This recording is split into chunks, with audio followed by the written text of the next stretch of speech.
श्री महावीर स्वामी भगवान की जय जय जय। परम पूज्य प्रातः स्मरणीय संत शिरोमणि आचार्य भगवान श्री विद्यासागर जी महाराज की जय जय जय। परम पूज्य गुणायतन प्रणेता प्रखर वक्ता भावना योग प्रवर्तक गुरुवर श्री प्रमाण सागर जी महाराज की जय जय जय। समस्त मुनि संघ की जय जय जय। शंका समाधान के आज के सत्र में आप सभी का हार्दिक अभिनंदन। इससे पूर्व कि हम आज के सत्र को प्रारंभ करें, चलते हैं पूज्य गुरुदेव के चरणों में, करते हैं प्रणिपात इस भाव से कि हमारे जीवन में भी हो सके सम्यक्त्व की सुप्रभात। सभी लोग हाथ जोड़ेंगे, मस्तक झुकाएंगे और मेरे साथ बोलेंगे, हे गुरुदेव नमोस्तु नमोस्तु नमोस्तु। बंधुओं, जैसा कि आपको विदित ही है कि पूज्य गुरुदेव निरंतर छत्तीसगढ़ की इस पावन धरा पर विहरमान है और विहार करते करते कल परम पूज्य गुरुदेव का सत्संग का प्रातःकाल की वेला में बैकुंठपुर नगर में मंगल प्रवेश होने जा रहा है, जहां सुबह आरती संपन्न होगी और परसों 3 मार्च को दोपहर में पूज्य गुरुदेव का चिरमिरी में भव्य मंगल प्रवेश होगा, जहां दिनांक 4, 5, 6 तारीख को भव्य वेदी प्रतिष्ठा का कार्यक्रम संपन्न होने जा रहा है। आज के प्रथम प्रश्न के लिए मैं आवाज दे रहा हूँ श्री अनूपजी सिंघई कटनी से और आपके बाद तैयार रहेंगी श्रीमती पुष्पा जैन मनेन्द्रगढ़ से। गुरु जी के चरणों में सादर नमन। गुरु जी, जिस व्यक्ति ने कभी अपने जीवन में धर्म ना किया हो और आचरण भी अच्छा ना हो, अंत समय में उसकी संलेखना होती है तो उसकी क्या गति होगी? कहते हैं अंत में भी राम ले लो तो जीवन भर का जो पाप है सब कट जाता है। अंत मता सोगता। हालांकि ऐसा होना बहुत दुर्लभ है। जीवन भर अधर्म का आचरण करने वाले के मुख से अंत में प्रभु का स्मरण बहुत दुर्लभ है, लेकिन कभी कभी हो जाता है और ऐसा हम लोगों ने देखा भी। श्रीमती पुष्पा जी जैन मनेन्द्रगढ़ से और आपकी बात तैयार रहेंगे गुरुदेव की दासानुदास अनिल जी जैन गढ़ाकोटा से। नमस्ते महाराज जी, नमस्ते महाराज जी। क्या महाराज जी, गृहस्थ जीवन में रह के आत्मा का कल्याण कैसे करें? गृहस्थ जीवन में रह कर के आत्मा का कल्याण करने के लिए गृहस्थोचित कर्तव्यों का पालन करना, देव गुरु और धर्म के प्रति श्रद्धा रखते हुए संयम और अनासक्ति इनको आत्मसात करना चाहिए। जीवन में जितना बन सके संयम का अनुपालन करें और अपने मन को आसक्ति से रहित रखें, मोह से रहित रखें। मोह मुक्त संयमी जीवन हमारे कल्याण का आधार है। ये क्वेश्चन मेरी बेटी का है। बोलो। दिन भर अपन कार्य करते हैं तो कर्म बंद होते हैं, स्वप्न में भी रात में जाने पर सोते हैं, कुछ भी होते हैं, उसमें भी कर्म बंद होते हैं क्या? हाँ, जाते सोते जागते सब तरफ होते, जागने की अपेक्षा सोने में मंद होता। उपस्थित होंगे अनन्य गुरु भक्त अनिल जी जैन गढ़ाकोटा से और आपकी बात तैयार रहेंगे शैलेश जैन मनेन्द्रगढ़ से। मेरे आराध्य गुरुवर के चरणों में दासानुदास अनिल गढ़ाकोटा का बारंबार नमोस्तु। छुल्लक जी के चरणों में इच्छामी। गुरुदेव, जिंदगी सड़क की तरह है, यह कभी सीधी नहीं होती। कुछ दूर पर मोड़ अवश्य आता है, कहीं कहीं पर तो अंधा मोड़ भी आ जाता है। हे गुरुदेव, इस टेढ़ी मेढ़ी जिंदगी में सरलता से चलने का उपाय बताएं ताकि अंधे मोड़ों पर भी सरलता के साथ चलकर जीवन सरल कर सकूं। बड़े आसानी से जी सकते हैं। टेढ़े मेढ़े रास्तों में भी जगह जगह साइन बोर्ड लगे रहते हैं और साइन बोर्डों में दिए गए निर्देशों का जो अनुपालन करता है उसको कभी दुर्घटना नहीं होती। तो हमारे लिए भी हमारे ऋषि मुनियों ने अपने शास्त्रों में वो सारे साइन बोर्ड लगा रखे। यदि हम उनको फॉलो करते रहे तो अपने जीवन को उसके मूल गंतव्य तक बहुत आसानी से पहुंचा सकते हैं। लेकिन सबसे बड़ी विडंबना ये है कि लोग चलते तो हैं पर दिशा निर्देशों का कोई अनुपालन नहीं करते। परिणाम अंधे मोड़ में उनकी अंधगति हो जाती है। इसलिए सावधान होकर के चलने की जरूरत है। सजगता से चलने की अपेक्षा है। जो मनुष्य सावधानी और सजगता के साथ अपना जीवन आगे बढ़ाता है वो जीवन में सफलीभूत होता है। शैलेश जी और आपकी बात तैयार रहेंगे पंकज नीतू जी पाटौदी साड़म से। महाराज श्री को नमोस्तु नमोस्तु नमोस्तु। महाराज श्री, पुण्य और धर्म में क्या महत्वपूर्ण है? यदि धार्मिक कार्य के लिए जा रहे हैं और कोई पुण्य का कार्य करने का अवसर मिले तो दोनों में से क्या करना चाहिए, क्या महत्वपूर्ण है? सबसे पहली बात तो है कि पुण्य को भी धर्म मान करके चलना चाहिए, पुण्य अधर्म नहीं। हम जो पुण्य का कार्य करते हैं वह एक प्रकार का धर्म ही है। पुण्य का कार्य का मतलब क्या है? जितने भी शुभ आचरण हैं वह सब पुण्य की श्रेणी में आते हैं। तो जो हम शुभ आचरण कर रहे हैं ये तो धर्म है, हाँ, लेकिन थोड़ा सा हम दोनों में और गहराई से जाएं, देखें तो अंतर है। हम कई बार केवल पुण्य को चाहते हैं, धर्म को नहीं। और जब हम पुण्य की वांछा करते हैं तो हमारी दृष्टि में पुण्य भाव की तरफ कम, पुण्य के परिणाम की तरफ ज़्यादा होता है। लोग पुण्य को चाहते हैं, पुण्य, मेरा पुण्य प्रबल हो, अर्थात मुझे धन संपदा, वैभव और ऐश्वर्य की संपत्ति हो, प्राप्ति हो। ये जो सोच है, ऐसे व्यक्ति के जीवन में धर्म नहीं हो सकता। मेरे जीवन में धर्म आए, अर्थात मेरे जीवन में संयम, सदाचार, सात्विकता और सकारात्मकता विकसित हो, ये धर्म का मूल आधार है। तो धर्म का स्थान पुण्य से भी ऊंचा हो जाता है। हम पुण्य का कार्य करें तो उसको भी ये मान करके करें कि मेरा मूल लक्ष्य धर्म है और धर्म की प्राप्ति के लिए मैं पुण्य का कार्य कर रहा हूँ, अथवा अधर्म से बचने के लिए पुण्य का कार्य कर रहा हूँ। जो केवल पुण्य फलों की वांछा में शुभ कर्मानुष्ठान करता है वो केवल सांसारिक विभूतियों को प्राप्त करके रह जाता है, लेकिन जो अपनी आत्मा को पवित्र बनाने के लिए पुण्यानुष्ठान करता है वो भव सागर से पार उतर जाता है, वही मुक्ति का अधिकारी होता है। साड़म से गुणायतन संस्थापक सदस्य पंकज नीतू जी पाटौदी विहार में चल रहे अपनी पूरी टीम के साथ, और आपके बाद तैयार रहेंगे मुकेश जी जैन चेरमिरी से। नमोस्तु महाराज जी, इच्छामी चुल्लक जी, वंदना भैया जी। महाराज जी, व्रतों को और महाव्रतों को अंगीकार करने के लिए ज्ञान अति आवश्यक है या भाग्य है? देखो, व्रत और महाव्रत को अंगीकार करना कोई साधारण बात नहीं है। कई जन्मों का पुण्य फलता है, तब किसी के जीवन में ऐसा होता है कि व्यक्ति मोक्ष मार्ग के अनुकूल आगे बढ़ पाता है। लेकिन इसे भाग्य के भरोसे नहीं, इसके लिए हमें सतत भावना भानी चाहिए, तदनुरूप पुरुषार्थ करना चाहिए। जो उत्तम भावना भाते हुए वैसा पुरुषार्थ करता है वही उत्तम गति को प्राप्त करता है। नमोस्तु महाराज। मुकेश जी उपस्थित होंगे और आपके बाद तैयार रहेंगे गुणायतन के संस्थापक सदस्य विक्रम जी अंबिकापुर से।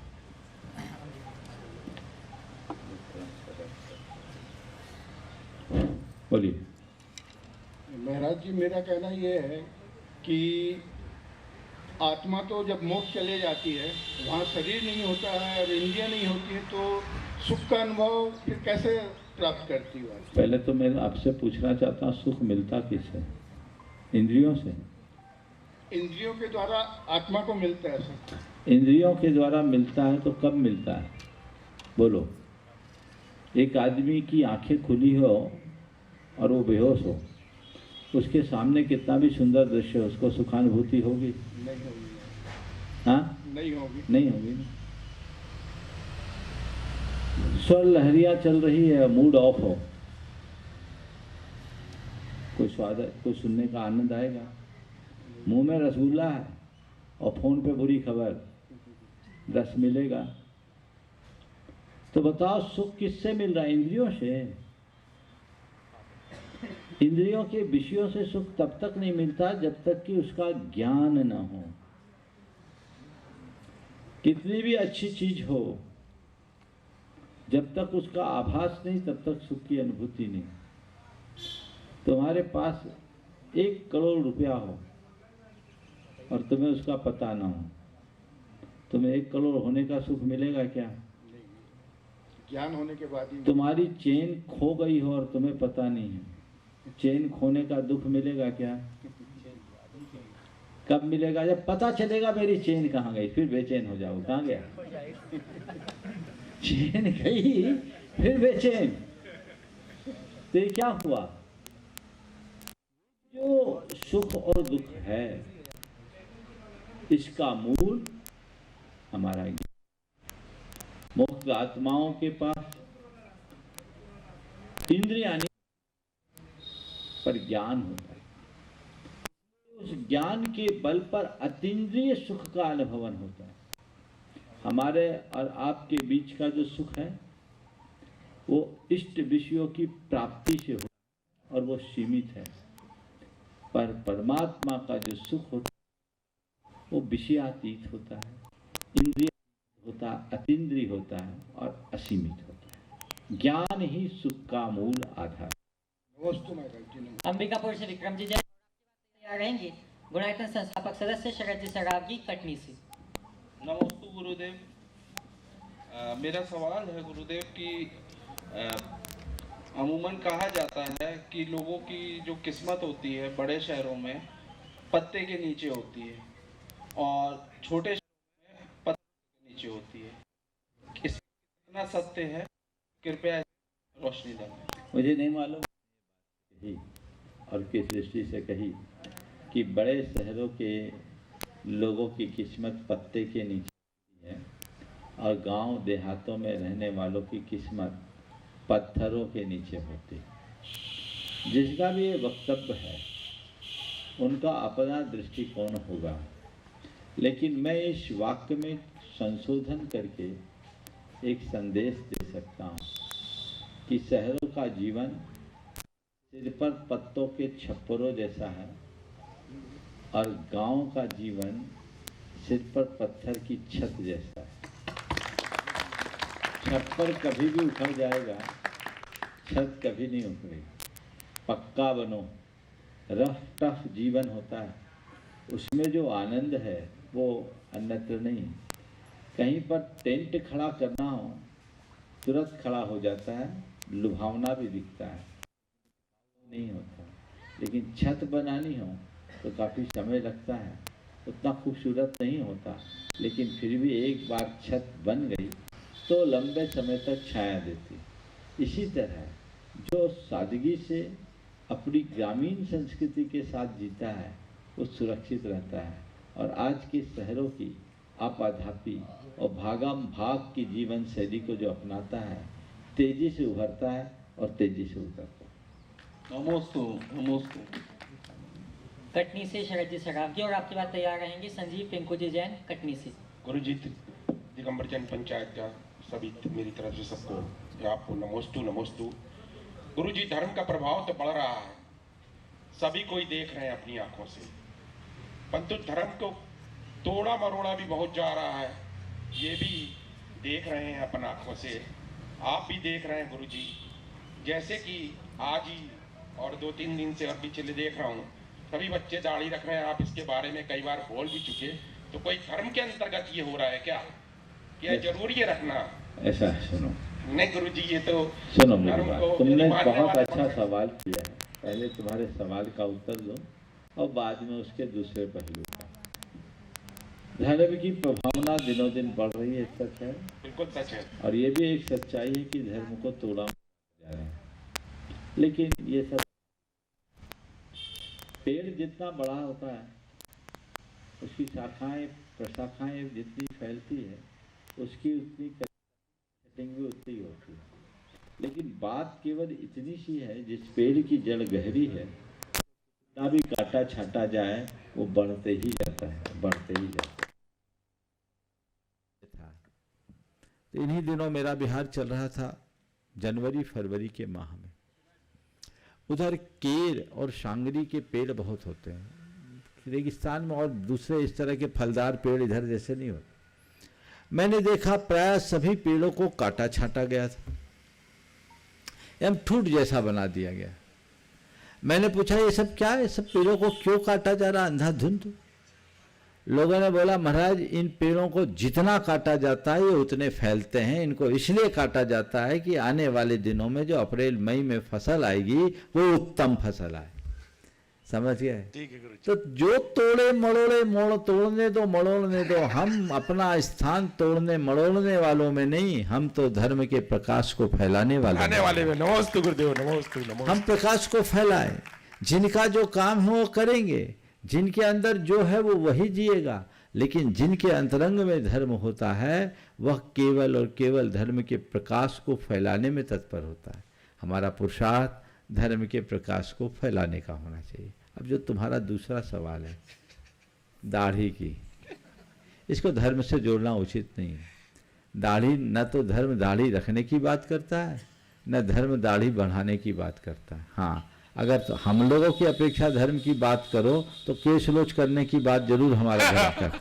हम जैन मुनि 2 महीने से 4 महीने के बीच अपने सिर के और दाढ़ी मूछों के बालों को अपने हाथ से उखाड़ देते हैं। समझ गए? हाँ, तो ये मेरा धर्म है, पर तुम हजामत बनवाओ, शेविंग करो या दाढ़ी रखो, इसके लिए धर्म का कोई लेना देना नहीं। ये लाइफ स्टाइल है, इसको अब जो जिस रुचि से करता है करने दो। लेकिन लोगों का ये दृष्टिकोण गलत है कि दाढ़ी वालों को एक धर्म विशेष से जोड़कर देखे, यह उचित नहीं है। हाँ, तो जो है ये लाइफ स्टाइल है, जैसा चलता है चलने दीजिए, उसको लेकर के सोचना नहीं। पुराने ज़माने में राजा महाराजाओं की भी तो दाढ़ी होती थी, हमने पढ़ा है, देखा है। महाभारत और रामायण युग में जो ये होता था, तो ये चीज़ें हैं, समय काल के अनुसार चलती है। ये व्यक्ति की खुद की चॉइस है, इस पर हमें कोई टिप्पणी करना उचित प्रतीत नहीं होता। नमस्ते गुरुदेव, नमस्ते। संजीव जी जैन पिंकू, और आपके बाद तैयार रहेंगे अभय कुमार जी जैन, शासकीय प्राथमिक शाला खांडा के प्रधान पाठक। मुनि श्री के श्री चरणों में बारंबार नमोस्तु। छुल्लक जी के चरणों में इच्छामि। महाराज श्री तुलसीदास जी का एक दोहा है जिसमें बताया है पाप और पुण्य दो बीज है और किसान जो बोता है वही काटता है। अब जाने अनजाने में हम कई बार पाप का बीज बो देते हैं जिसे हमारा पुण्य काटता है। तो क्या ऐसा ही पुण्य कमाने से हमारा पुराना पाप बैलेंस हो जाता है? और हम ऐसा क्या करें जिससे हमारा पुण्य मल्टीपल हो और जीवन रूपी यह खेत हरा भरा रहे? बहुत अच्छी बात है। तुलसीदास जी का दोहा है, तुलसी यह जग खेत है, पाप पुण्य दो बीज और सुख दुख दोनों फसल है, क्या बोना सो जान, ऐसा कहते हैं। तो ये बिल्कुल सही है, हम जो बोते हैं वही काटा जाता है। हमारे देश में एक बहुत पुरानी उक्ति है, जो बोओगे सो काटोगे, as you sow so shall you reap. जैसा बोओगे वैसा काटोगे, जैसी करनी वैसी भरनी। इस सच्चाई को हमें स्वीकार करना चाहिए। अब रहा सवाल, अगर हम अच्छा बोएं तो क्या हमारा पुराना जो बोया हुआ खत्म हो जाएगा? तुम्हारा सवाल यही है? जी, पुराना। मेरा तो ये कहना है कहीं खूब सारा कैक्टस उगा हुआ हो, वहां अच्छी फसल कैसे लहलहाएगी? जी। किसी खेत में गाजर घास पड़ी हो तो वहां तुम गेहूं की फसल कैसे लगाओगे? तो उसके लिए क्या करना है? पहले इस कैक्टस या गाजर घास को उखाड़ना है, भूमि को तैयार करना, और भूमि को तैयार करके फिर उसमें उर्वर बीज, उत्तम बीज बो। उर्वर भूमि में उत्तम बीज तेजी से पनपेगा और फिर तुम अपने इस जीवन के खेत में सुख की फसल लहलहा सकोगे। तो उसके लिए अपने मनोभूमि को शुद्ध करना होगा। ये पुरुषार्थ है, पश्चाताप के बल पर, त्याग और तपस्या के बल पर मनुष्य अपने पुरातन कर्मों को नष्ट कर सकता है, यानी अपने चित्त की भूमि को ठीक कर सकता है। जमीन तैयार हो जाए, फिर जब मनोभावों में विशुद्धि और पवित्रता आ जाए तो तुम जो बोओगे वो कल्याणकारी होगा। उसके लिए वैसा उद्यम चाहिए। पर ये मानकर चलना अंतर मन में पाप है, अंतस्करण कलुष है, और तुम ऊपर से धर्म के बीज बोते रहो, फलना नहीं है। वो बीज भी नष्ट हो जाएगा। यहां पर सब किसान है, किसान बीज बोने से पहले खेत तैयार करता है कि नहीं करता है? उसको जोतता है, बखरता है, उसके बाद बोता है। तो यही दृष्टि अपने भीतर होनी चाहिए जिससे जीवन को विकसित किया जा सके। अभय कुमार जी जैन, जो शासकीय प्राथमिक शाला खांडा के प्रधान पाठक हैं, जहाँ आज पूज्य गुरुदेव का रात्रि प्रवास चल रहा है। और आपके बाद तैयार रहेंगे मेघा जैन बैकुंठपुर से। महाराज जी के चरणों में 3 बार नमोस्तु नमोस्तु नमोस्तु। छुल्लक जी को इच्छामि इच्छामि इच्छामि। महाराज जी मेरे पिताजी भजन गाया करते थे, जो एक बार आपने बताया था, कुंजी और ये सब भजन गाया करते थे, बहुत धार्मिक थे। पर हम लोग जो आप बता रहे हैं उसका 80% तो बताते थे हम लोगों को, पर हम लोग उनकी बात नहीं मानते थे, पढ़ाई भी करते थे और कुछ भी बोल देते थे पिताजी को। और कभी कभी तो वे बोलते थे कि हमने ऐसे क्या कर्म किए कि ऐसे बच्चे पैदा हुए, अब प्रयाश्चित में क्या करें महाराज जी हम। जब जागो तभी सवेरा, अब भी सुधार लो तो उद्धार हो जाएगा। सोचो पिताजी बोलते थे, अच्छा बोलते थे, तुम्हें उनके जाने के बाद समझ में आया। तो जब नहीं समझे थे, ना समझते, तब बात नहीं मानी चलेगी। अब समझदार हो गए तो अब तो मान लो, अब आगे बढ़ो और लक्ष्य बनाओ, पुरुषार्थ जगाओ। मैं उसी रास्ते पर चलूँ। मेघा जी जैन बैकुंठपुर से। उनकी श्रीमती जी। मेरे को भी फैसला। हाँ बोलिए। महाराज जी, नमोकार मंत्र सब जगह पढ़ सकते हैं क्या? नमोकार मंत्र एक ऐसा मंत्र है जी, उसे कहीं भी किसी भी अवस्था में पढ़ा जा सकता है। अन्य मंत्रों में और नमोकार मंत्र में कुछ मौलिक अंतर है।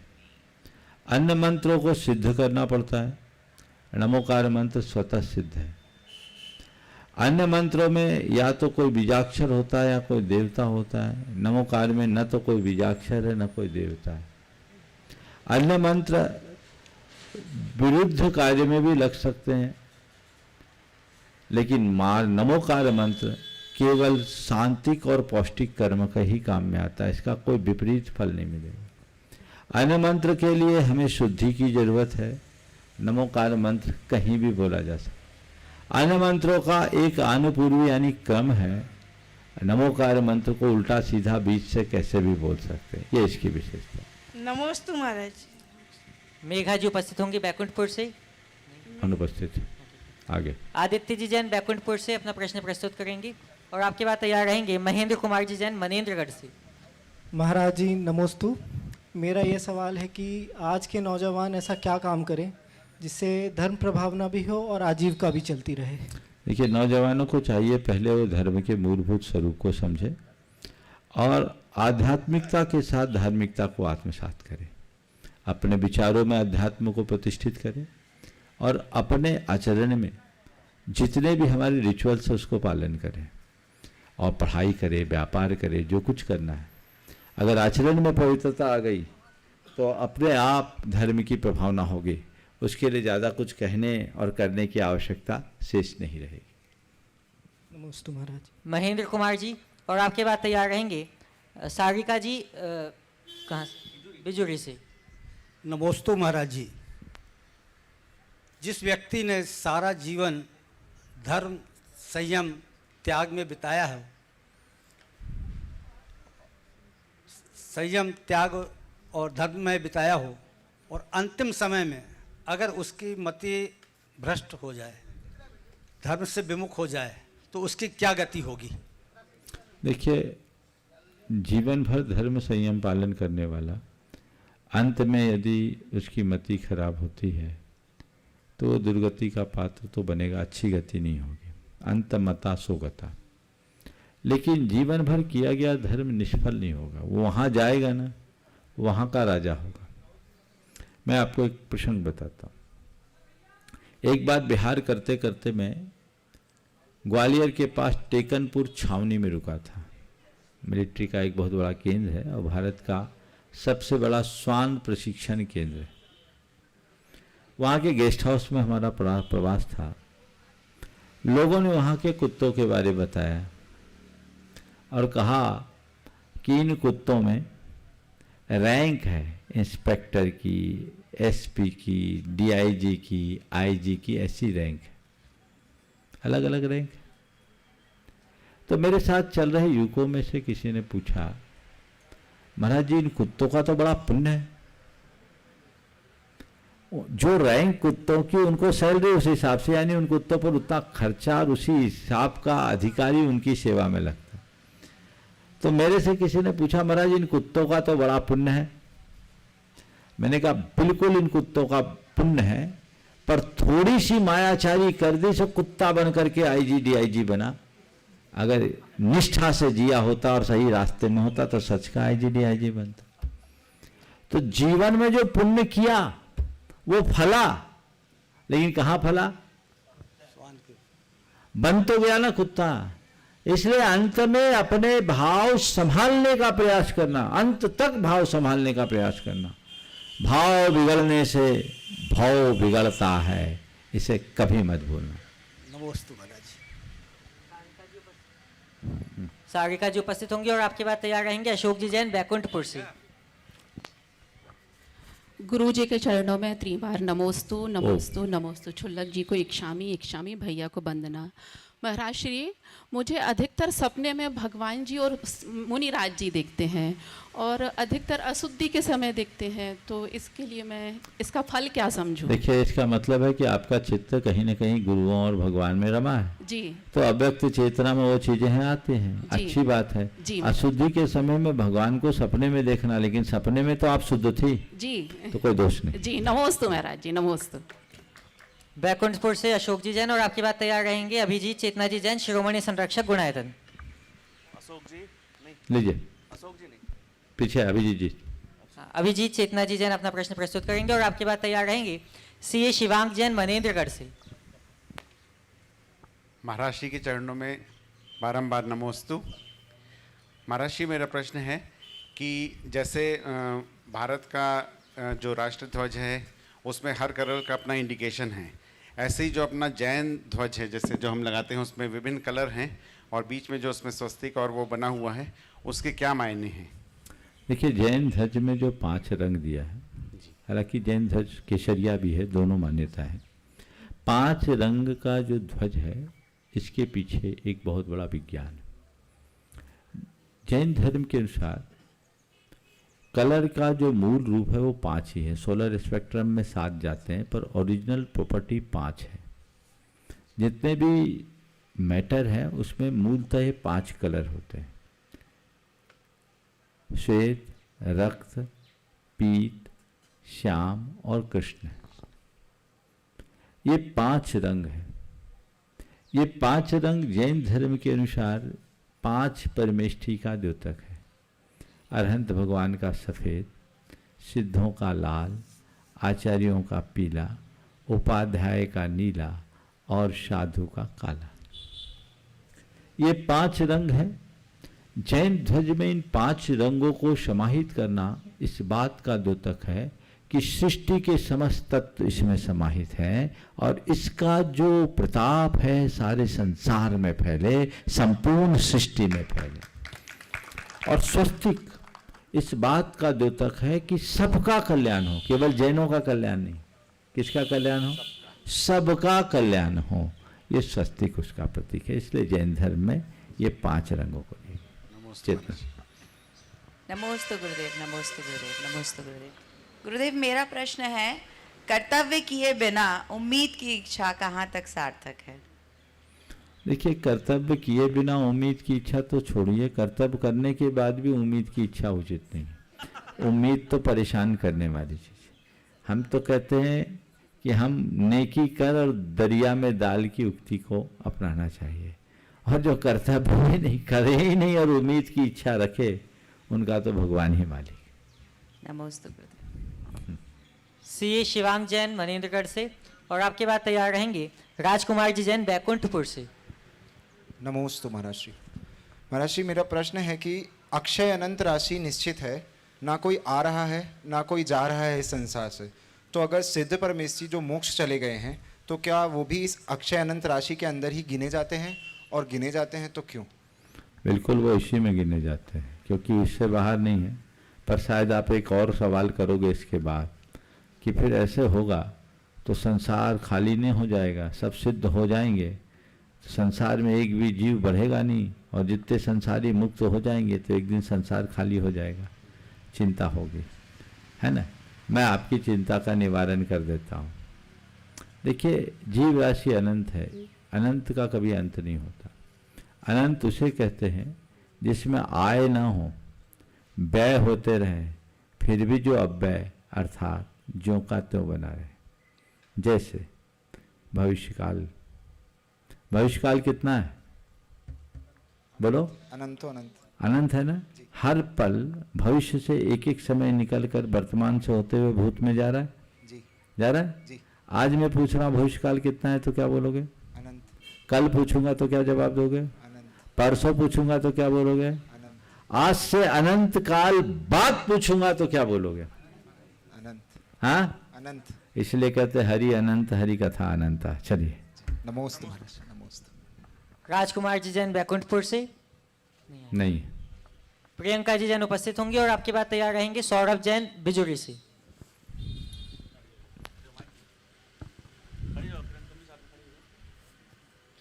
महाराज जी के चरणों में नमोस्तु नमोस्तु नमोस्तु।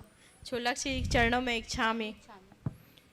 महाराज जी, हमारा क्वेश्चन ये था, जैसे अदर कास्ट में बहुएं आती हैं अपने जैन धर्म में, तो वो जैसे उनकी इच्छा है जैन धर्म में पूरी तरीके से अपना ली, तो महाराज जी को आहार दे सकते हैं कि नहीं दे सकते हैं? जो भी हैं वो व्यक्तिगत रूप से बात करें, वहाँ रास्ता बताएंगे। जी। चलिए। और महाराज जी, जैसे पंच कल्याणक हो रहा है तो उसमें इंद्र इंद्राणी बनना जिनके सानिध्य में हो रहा उनसे पूछो, प्रतिष्ठाचार से। जी। नमस्ते महाराज जी। चलिए। सौरभ जी जैन बिजुरी से और आपके बाद तैयार रहेंगी पुष्पा देवी जैन बैकुंठपुर से। गुरुदेव, इच्छामि गुरुदेव। गुरुदेव, सिद्ध भगवान और अनंत भगवानों में क्या अंतर होता है? हाँ? सिद्ध भगवान और अनंत भगवानों में क्या अंतर होता है? सिद्ध भगवान और अनंत भगवान में अंतर पूछते हो? हमारे गुरुदेव बताते थे 15 अगस्त और 26 जनवरी में क्या अंतर? 15 अगस्त में देश आजाद हुआ और 26 जनवरी को हमारा संविधान लागू हुआ। अरहंत अवस्था यानी आजादी की घोषणा और सिद्ध अवस्था यानी संविधान की उपलब्धि। इसे मैं एक दूसरे उदाहरण से समझाता हूँ। अरहंत अवस्था जीवन मुक्ति का नाम, सिद्ध अवस्था देह मुक्ति का नाम। अरहंत अवस्था के बाद करने योग्य सारा काम हो चुका होता है, केवल शरीर बचता है। जब तक आयु कर्म होता है तब तक वो संसार में टिके रहते हैं। आयु के पूर्ण होते ही शरीर से संबंध छूटता है और आत्मा सिद्धालय में विराजमान हो जाती है। इसे ऐसे समझे, किसी व्यक्ति को आजीवन कारावास था और जज ने उसे सजा मुक्त घोषित कर दिया और ये सूचना उसे मिल गई, जो अभी कैद में है, कारावास में ही है जेल में, लेकिन अपने आप को क्या सोच रहा है? वो अब मुक्त महसूस कर रहा है? नहीं, मैं मुक्त हो गया, घोषणा हो गई, अब कुछ फॉर्मेलिटीज बाकी है।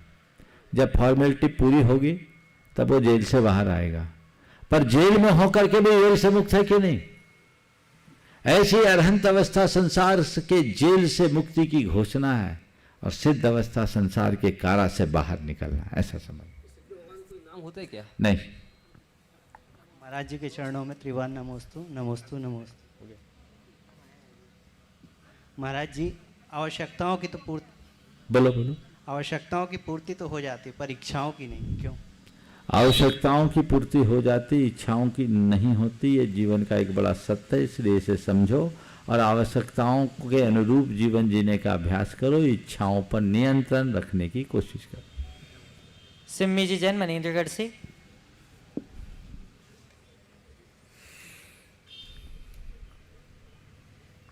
नमोस्तु भगवान, नमोस्तु। जो व्यक्ति हमारा दिल दुखाते हैं, अपमान करते हैं, हमें नीचे दिखाते हैं, उस समय हमारे भाव उसके प्रति कसायिक हो जाते हैं। पर हम ऐसा क्या करें जो जब हम वह हमारा अपमान कर रहे हैं तो हम उस समय अपने भाव कैसे रखें? कोई हमारा दिल दुखाए, अपमान करे और हमें नीचा दिखाने की चेष्टा करे, करने दीजिए। हम अपने आप को अपमानित महसूस न करें, पहला प्रयास। हम उससे अप्रभावित रखें। दूसरा, मेरे विरुद्ध आचरण न करे, ये मेरे हाथ में नहीं है, पर मुझे कोई कितना भी बोले मैं अनसुना करूं, ये तो मेरे हाथ में है ना। तो कोई दिल दुखाता है तो क्या मेरे दिल पे हाथ रखता है? बोलो। नहीं। मेरी छाती पे चढ़ता है? नहीं। वो तो नहीं चल रहा है ना। लोग तो हमने अपने आप ने दिया है ना। हम उसे अनसुना करें, उससे अप्रभावित रहने की कोशिश करें। यदि मनुष्य स्वयं को इस सामर्थ्य से भर ले तो कभी दुखी होगा ही नहीं। हम लोग कहते हैं कि सामने वाला हमें दुखी करता है, मुझे लगता है ये बात ठीक नहीं है। हम खुद दुखी होते हैं। हम अनसुना करें, अप्रभावित रहे, कोई कितना भी अपमान करे, हम अपने आप को अपमानित महसूस न करें, हमारा रास्ता अपने आप प्रशस्त हो जाए। ओम।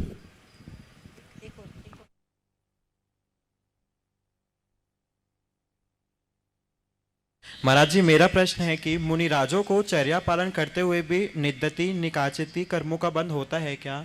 अगर होता है तो क्या तपस्या करने से इनको काटा जा सकता है? देखिए, मुनि महाराजों को आम जनों जैसा कर्म नहीं बनता, उनको कर्म बहुत हल्का बनता है, समझ गए? लेकिन उनकी आत्मा में ऐसे कर्म पहले से रहते हैं और उन कर्मों को सबको भोगना ही पड़ता है। ठीक है। 400 घर के पटेल हैं, जिनमें 10 घर के अपने जैन समाज को मानते हैं सबसे ज़्यादा, और वो चाहते हैं कि हम मंदिर से पूरा भजन आरती और अभिषेक करना चाहते हैं, तो मतलब कर सकते का हमारा? गुरुओं से मार्गदर्शन लेके कराया जा सकता है। गांव के लोग इकट्ठे आके बात करें, फिर बता देंगे। स्वीकार करना चाहिए। हाँ, दीजिए इनको। जी महाराज जी प्रणाम। हाँ बोलिए, अपना नाम बोल दीजिए। मेरा नाम अजय मिश्रा है। हाँ बोलिए। महाराज जी, बच्चा जो छोटा वाला है मेरा, उसका जन्म से किडनी ब्लॉकेज था।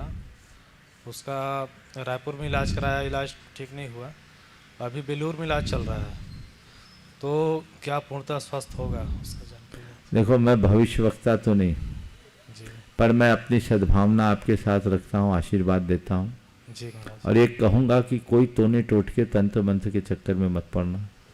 मेडिकल एड लो, भावना भाव, बच्चा ठीक हो जाए। आशीर्वाद। प्रणाम। ओ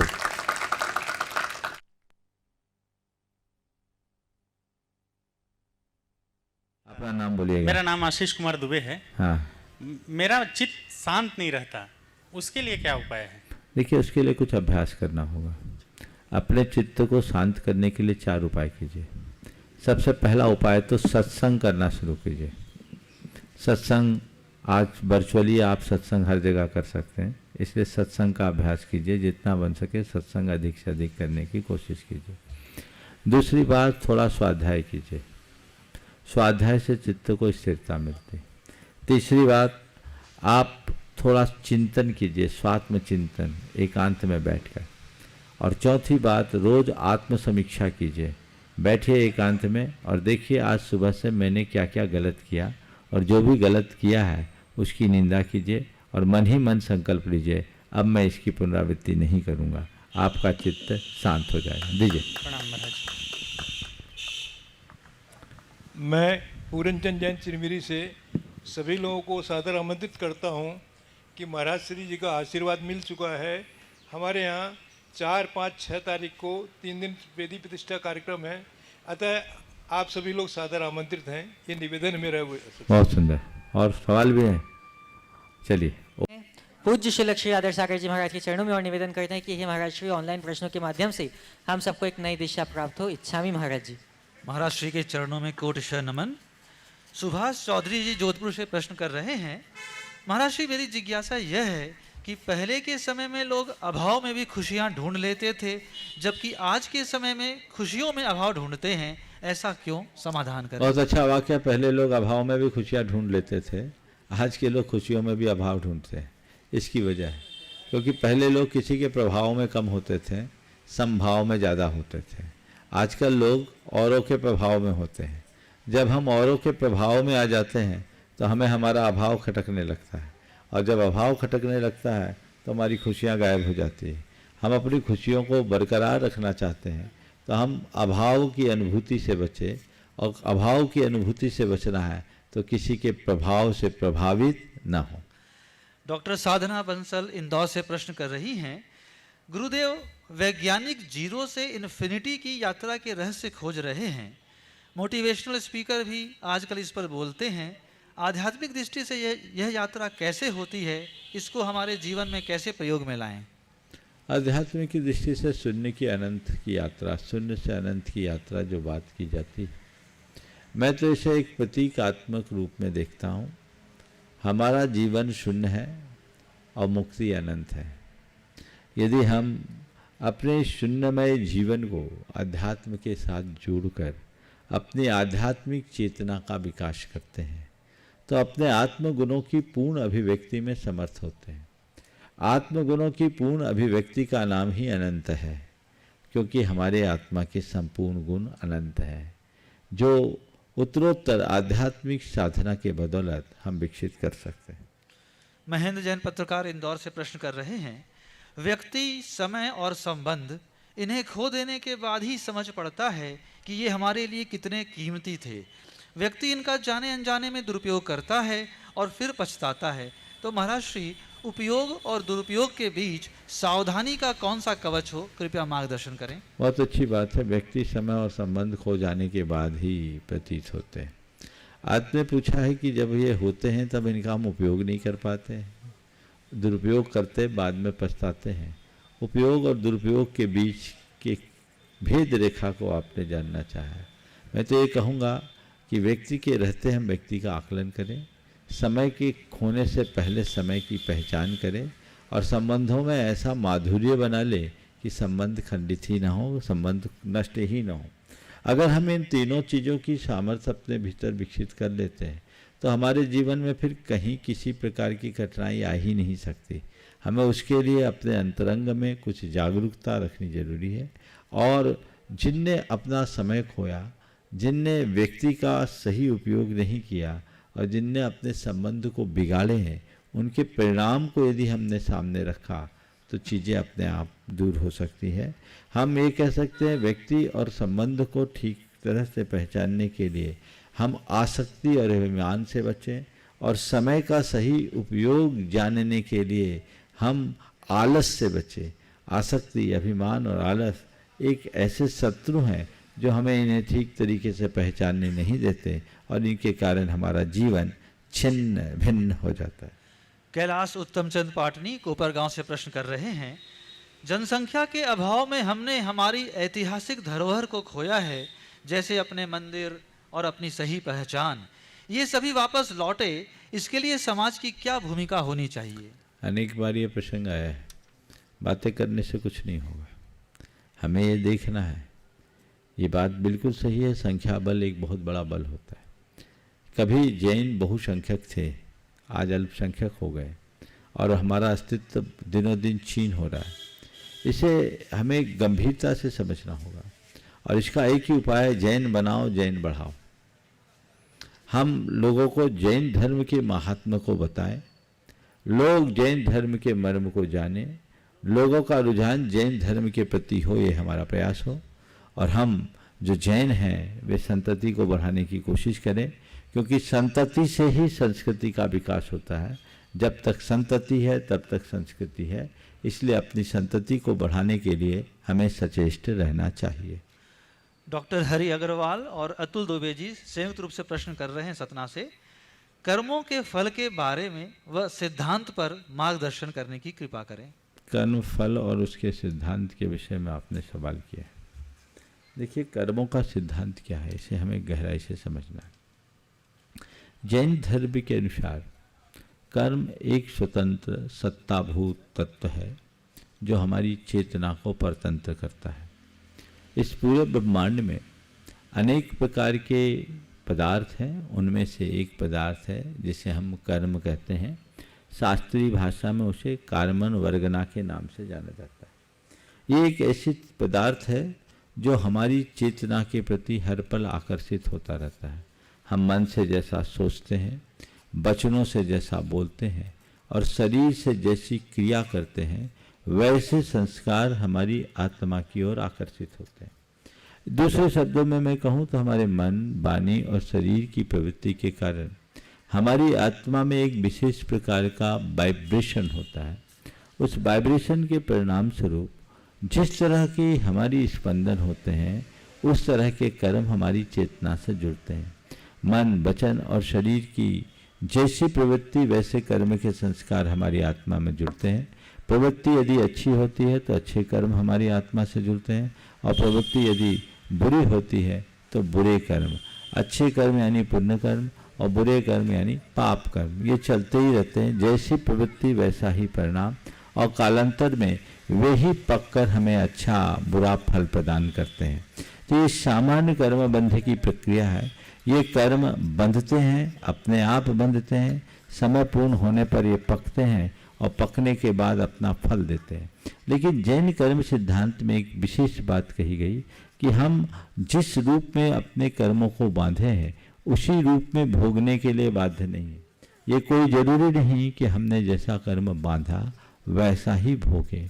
बाह्य शक्ति और आंतरिक परिस्थितियों के अनुकूल न होने पर कर्म की अवस्थाओं में हम काफ़ी कुछ परिवर्तन कर सकते हैं। कर्म के बंध से लेकर उसके फल भोग तक बहुत कुछ परिवर्तन किया जा सकता है। यदि मनुष्य अपना पुरुषार्थ जागृत करे तो अपने कर्म की अवस्थाओं में बहुत कुछ बदलाव ला सकता है और कर्म को नष्ट भी कर सकता है। मुख्य रूप से जब तक अज्ञान है तब तक कर्म बनता है और ज्ञान से कर्म नष्ट होता है। हीरा बड़जात्या जी हजारीबाग से प्रश्न कर रही हैं, किसी ने क्या खूब कहा है, बल से ज्यादा बुद्धि का प्रयोग करना चाहिए, क्योंकि बल लड़ना सिखाती है और बुद्धि जीतना सिखाती है। तो महाराज जी, हम बल और बुद्धि के बीच सामंजस्य कैसे बिठाएं, समाधान करें? बल और बुद्धि बहुत अच्छी बात है। बल से बुद्धि की अपेक्षा बुद्धि का ज़्यादा प्रयोग करना चाहिए। बल लड़ना सिखाता है और बुद्धि जीतना सिखाती है। मैं इसे थोड़ा संशोधित करना चाहूँगा और ये कहूँगा, बल की जगह बुद्धि बल का प्रयोग करना चाहिए। और बुद्धि बल भी है विवेक, अंतरंग का विवेक जागृत हो गया तो शारीरिक बल से कमज़ोर मनुष्य भी अपने जीवन को आगे बढ़ा सकता है। हमें अपने जीवन को उसी अनुरूप आगे बढ़ाने की चेष्टा करना चाहिए। प्रत्यक्ष में जो आए उनको दे दीजिए।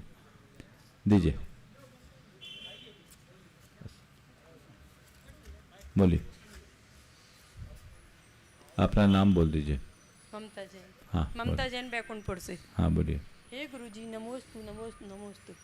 हे गुरुदेव, पूज्य आचार्य श्री जी की समाधि हो चुकी है, किंतु जैसे ही दिन बीत रहे हैं वैसे ही हमारी पीड़ा भी उनके वियोग से बढ़ रही है। हम ऐसा क्या करें अपने मन को संभाल पाएं? कृपया कर समाधान कीजिए। देखिए, गुरुदेव का जानना निश्चित ही पूरे के पूरे संसार के लिए एक बहुत बड़ा आघात है, झटका है। लेकिन हम सबको ये जानना चाहिए कि ये किसी के वश का नहीं, उनको जाना था, चले गए। अब हम अगर उनके सच्चे अनुयायी तो हमें चाहिए कि हम उनके आदर्शों को आत्मसात करें, उनके शिक्षाओं को आत्मसात करें। उनने जीवन भर हमें यही सिखाया है कि हमें मोह भाव से बचना है, ज्ञान भाव में जीना है। उनने अपने जीवन के चरम परम लक्ष्य को प्राप्त किया और हम सबको यही संदेश दिया है अपने जीवन के मूलभूत लक्ष्य को प्राप्त करने का। तो हमें उस लक्ष्य को प्राप्त करने के लिए अपने आप को कटिबद्ध करना चाहिए। ये बात सबको ध्यान रखना चाहिए। शोक में किसी का समाधान नहीं है और वैराग्य से बढ़कर और कोई रास्ता नहीं है। तो इन्हें हम शोक का निमित्त बनाने की जगह वैराग्य का निमित्त बना करके चलने का प्रयास करें तो हम अपने जीवन को सफलीभूत कर सकेंगे और अच्छा बना सकेंगे। आज के सत्र को यहीं पर विराम देना चाहूँगा। बोलिए। और है, चलिए जल्दी से इनको दीजिए। इनको बाहुबली कहाँ से मोक्ष गए हैं? उनका स्थान स्पष्ट नहीं है, कुछ लोग पोदनपुर बोलते हैं। चलिए। नमोस्तु महाराज जी, इच्छामी छुल्लक जी। जल्दी बोलिए। महाराज जी, मेरी संख्या ये है कि अभिमानी व्यक्ति को जब कोई पाप करने से रोकता है तो वह उसे ही अपने जीवन का सबसे बड़ा शत्रु मान लेता है, परंतु जब उसे उसी पाप का परिणाम भुगतना पड़ता है तो वह स्वयं उसका उत्तरदायित्व कभी नहीं लेता, बल्कि दूसरों पर ही प्रत्यारोपण करता है, जबकि वह सब जानता है कि मैं अपनी कठिनाइयों का जिम्मेदार स्वयं हूँ। फिर भी वो यही अभिमान की सबसे बड़ी विशेषता है, जो अपनी खामियों को, अपनी कमियों को, अपने दोषों को, अपनी दुर्बलताओं को स्वीकार नहीं करने देता। तो वो एक गलत फहमी में जीने का अभ्यासी होता है। वो सच्चाई को समझने नहीं देता। लेकिन उसके न समझने से क्या होगा? दुनिया तो समझती है, अंततः उसकी पोल खुलती है और कहते हैं कहावत, अभिमानी का सिर नीचा। आज नहीं कल उसका सिर नीचा होगा ही। जी, जो भी उसके साथ जुड़ा रहता है तो उसका असर उसके पूरे परिवार पे भी पड़ता है। इसलिए ऐसे व्यक्ति की पहचान रखते हुए उसके प्रति सुरक्षित दूरी रखना चाहिए, न ज़्यादा निकटता न ज़्यादा दुराव। नमोस्तु महाराज। मुनि के चरणों में नमोस्तु नमोस्तु नमोस्तु। छुल्लक जी के चरणों में इच्छामी इच्छामी इच्छामी। मुनि श्री कहते हैं कि अंत भला तो सब भला। ऐसा क्या करें कि अंत समय में संलिखन की धारण कर सकूं, क्योंकि अंत में धर्म ध्यान से मन विचलित हो जाता है। इसलिए जीवन भर इतना अभ्यास बनाओ कि अंत में अगर अचेत अवस्था भी हो तो धर्म ध्यान चलते रहे। मैंने कई लोगों को देखा है कि चेतना नहीं है लेकिन हाथ में नमोकार की उंगलियां चल रही है। अभ्यास अगर होश में हमने अच्छा बना लिया तो परिणाम अच्छा होगा। चलिए नमोस्तु महाराज जी, जी, जिनको लेना है जल्दी से अपना नाम बोलिए, करिए। गुरुवर त्रिवार नमोस्तु, छुल्लक जी के चरणों में इच्छामि। गुरुवर हमारा प्रश्न है कि जय जिनेंद्र कब, कहाँ और कैसे बोलना चाहिए? जय जिनेंद्र क्या है? जय जिनेंद्र का अर्थ समझिए। जिनेंद्र भगवान की जय हो। जिनेंद्र कौन है? जिन्होंने अपने इंद्रियों को जीत लिया, वो जिन, और जिनों में जो प्रधान है उसका नाम जिनेंद्र। तो हम जय जिनेंद्र यानी जिनेंद्र भगवान की जयकार बोलते हैं इस अर्थ में कि हम एक दूसरे के अभिवादन में भी जय जिनेंद्र बोलते हैं, जिनेंद्र की जयकार बोलते हैं। यानी एक दूसरे को जय जिनेंद्र कहने का आशय यह है कि हम भी उन्हीं के अनुयायी हैं जिनके तुम अनुयायी हैं। सब जगह बोलो जय जिनेंद्र, सब जगह जिनेंद्र भगवान का मार्ग प्रवर्तित होते रहे और सभी उनका अनुकरण करे, इस भाव से जय जिनेंद्र बोला जाता है। बोलिए। नमोस्तु गुरुवर, नमोस्तु। मेरी शंका ये है महाराज जी कि जैसे महावृत्ति मुनिराजों का 6वां 7वां गुण स्थान होता रहता है, ऐसा सुना है कि मतलब 48 मिनट के अंदर भी वो कभी 7वां बोलिए। हो हाँ, जाता है। तो क्या ऐसा श्रावकों का भी होता है 5वां 4वां? नहीं, ये महावृत्ति 6, 7वें का ही है, बाकी का कोई नहीं। जी, चलिए। नमोस्तु। नमोस्तु महाराज जी, नमोस्तु नमोस्तु। बोलिए। हाँ, हमारा प्रश्न ये है महाराज जी, किसी की अच्छी बात का बुरा मानना किस कर्म का बंध बनेगा? कर्म का बंध होगा, ये तीव्र मोह कर्म का बंध होगा। ये कषाय के कारण है, अच्छी बात का बुरा मानने से जीव मोह कर्म का बंध करता है। चलिए। ओम। जल्दी। नमोस्तु महाराज जी। महाराज जी मेरा प्रश्न है, एक व्यक्ति को जीवन में कितना पैसा कमाना चाहिए? क्या अपनी जरूरत से ज्यादा कमाने का मतलब किसी और के हिस्से का पैसा जमा करना है? मुझसे पूछा कितना पैसा कमाओ? जरूरत के लिए कमाओ या जरूरतमंदों के लिए कमाओ, इससे ज़्यादा कमाने का कोई ज़रूरत नहीं है। ये व्यक्ति को समझ करके चलना चाहिए। और बचा है? चलिए। हाँ, चतुर इंद्रिय जीवों की आयु कितनी होती है महाराज जी? 4 इंद्रिय जीवों की आयु 6 महीने की होती है अधिकतम। इस प्रकार आज के सत्र को यहीं पर विराम। बोलिए परम पूज आचार्य गुरुवर श्री। और रह गया? चलो बोलो, जल्दी से बोलो। नमोस्तु महाराज जी। महाराज जी ये प्रश्न डॉक्टर अंकिता जैन नागपुर से मेरी दीदी हैं, वो उनका मानना मतलब उनका पूछना ये है कि जो व्यक्ति ज़्यादा संवेदनशील होता है वो रिश्तों के प्रति तो ईमानदार होता है, लेकिन अक्सर उनके जीवन में संघर्ष ज़्यादा होता है। तो क्या संवेदनशील होना गलत है? संवेदनशील होना अच्छा है, लेकिन ज़रूरत से ज़्यादा संवेदनशील नहीं होना चाहिए। संवेदना के साथ समझ भी होना चाहिए। भावनाओं के बहाव में बिल्कुल नहीं बहना चाहिए। आइए। नमोस्तु महाराज। ओम। छपते छपते बोलिए महाराज जी।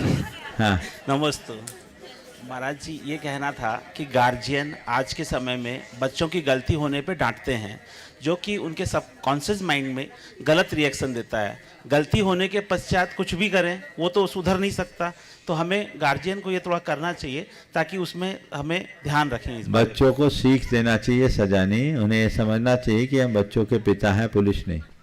पिता का काम सीख देना है, पुलिस का काम सजा देना है। लेकिन पिता जब पुलिस का काम करने लगते हैं तो फिर घर में फिर माहौल पूरा बिगड़ जाता है।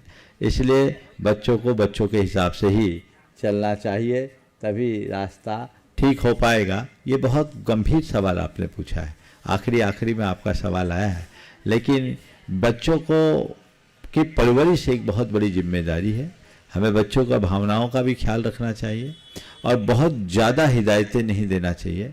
उन्हें समझाने की कोशिश करनी चाहिए। 10 गलती में 1 बार टोकना चाहिए, 1 गलती में 10 बार टोकने की चेष्टा नहीं करनी चाहिए। जो बार बार इस तरह की टोका टाकी करते हैं उनके परिणाम कभी अच्छे नहीं निकलते। समय हो गया, यहीं पर विराम।